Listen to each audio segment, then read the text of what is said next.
নমস্কাৰ welcome to MB formation আৰু আমি আছো আমাৰ প্ৰজেক্ট ফায়াৰফ্লাই অৱস্থিত আপোনালোকৰ তিতাপুৰৰ মাধৱপুৰত আৰু বৰ্তমান আপোনালোকে দেখিবলৈ পাইছে ইয়াত ব্ৰিক ৱৰ্কছৰ কাম হৈ আছে আৰু ব্ৰিক ৱৰ্কছৰ টাইমত আমি এটা বস্তু ভেৰিফাই কৰিব লাগে এইটো এতিয়া দেখিবলৈ পাইছে আমি এখন ৱাল কাষ্টিং কৰি আছো আৰু বৰ্তমান এই ৱালখন আমাৰ 70% লেভেল কমপ্লিট হৈছে আৰু 70% আমি সদায় চেক কৰিব লাগে এইফালে আহক চৌকি বস্তুটো প্ৰপাৰ উলুমত আছিল নে নাই এই লেভেলটো দেখিবলৈ পাইছে যোনটো বাবল লেভেল হয় বাবলটো চক পুৰা দুডাল লাইনৰ মাজৰ চেণ্টাৰত আছে আৰু যদি এইটো বস্তু এই চেণ্টাৰত থাকে তেতিয়াহ'লে আপোনালোকৰ যোনটো মেইন বেনিফিট হৈছে মেইন বেনিফিটটো মই কৈছোঁ যেতিয়া এই ৱালখন আপোনালোকে প্লাষ্টাৰ কৰিব আপোনালোকৰ প্লাষ্টাৰ সদায় 1 বা 1.5 ইঞ্চি হৈ যায় কিন্তু ইয়াত আমি ইঞ্চি যদি প্লাষ্টাৰ কৰোঁ এই ৱালখনৰ ফিনিচিং আমি পাই যাম আৰু লগতে আৰু এটা বস্তু চেক কৰিব যিহেতু এইটো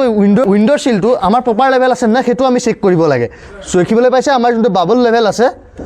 আমাৰ বাবল লেভেলটো হৰাইজেণ্টেলি চক পুৰাপুৰি চেণ্টাৰত আছে চ' উইণ্ড' চিলডাল যদি আমাৰ বেকা বেকি হয় তাৰ ফলত কি হ'ব আমাৰ যেতিয়া উইণ্ড'খন ফিটিং কৰিম উইণ্ড'খন ফিটিং কৰাৰ ফলত আমাৰ উইণ্ড'খন প্ৰপাৰলি মাৰ নাখাব আৰু চুক কাণবোৰ সদায় লাগি ধৰিব চ' সেই বস্তুটো নহ'বৰ কাৰণে আমি এই বস্তুখিনি সদায় ভেৰিফাই কৰিব লাগে আৰু ফায়াৰফ্লাইত আমি এখন বে উইণ্ড' প্ৰভাইড কৰিছোঁ এইটো চাইডে এখন বে উইণ্ড' হ'ব এখন বে উইণ্ড' আপোনালোকৰ ইটো চাইডে হ'ব এই দুই চাইডে যোনজন বে উইণ্ড' আছে এই বে উইণ্ড'খন কেনেকৈ কাষ্টিং কৰিব লাগে সেইটো মই শিকাম আৰু তাৰ কাৰণে আপোনালোকে এই চেনেলটোৰ লগত জড়িত হৈ থাকিবলৈ একদম নাপাহৰিব